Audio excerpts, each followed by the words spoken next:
Please note, we would like to make it very clear, we are totally against the form of discipline described in the articles and accounts being used on minors and non-consenting adults.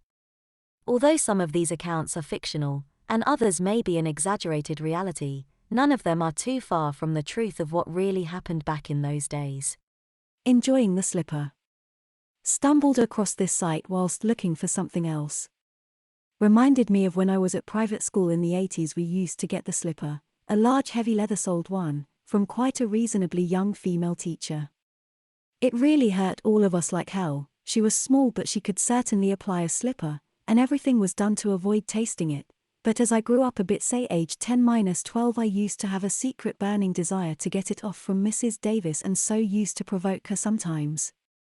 After you knew you were about to receive it, whilst waiting for her in the library, your heart would be pounding, blood rushing through your veins, sweaty palms, and shaky hands, etc. You knew it would be agony. Maybe you would cry whilst getting it, maybe you would not, but you just could not wait to feel it on your backside. At the same time, you would hate the pain but love the feeling of a female hitting you with a slipper. I am probably odd, as I don't think anyone else actually enjoyed getting it, or were they keeping quiet about their desires? At the time, this is what I used to fantasize about. Perhaps she used to enjoy slippering males. Is this a female's fantasy? Reply. The answer may lie in the fact that there are thousands and thousands of men who pay good money to receive CP from females, but, as far as I know, there isn't a female on the face of the earth who paid a penny to administer CP to a male. I think we can safely assume that FMCP is not a widespread female fantasy. Reply. Nevertheless, there were many female primary school teachers who had an interest in smacking children's bottoms.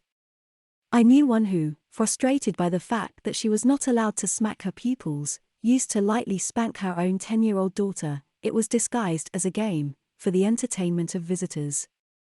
Reply. So you reckon some women teachers did enjoy smacking then? My theory may be right then, but I imagine they are few and far in between. Reply. For as long as women have had charge of children, they have punished them physically, at home and at school.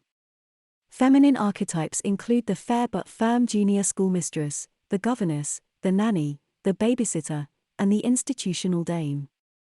Reply. My wife's mother was a teacher at a secondary school and was a keen advocate of corporal punishment for girls and boys. Unfortunately for her, and indeed my wife, she wasn't one of those permitted to use it and had to make do with sending children with notes to other, more senior, teachers to administer it. However, it wasn't every occasion that a child would return to class having been whacked. I assume some disagreed with her suggestion of a whacking, and that made her very annoyed. My wife felt that she often got the whackings that one of her mum's pupils was supposed to get at school that day.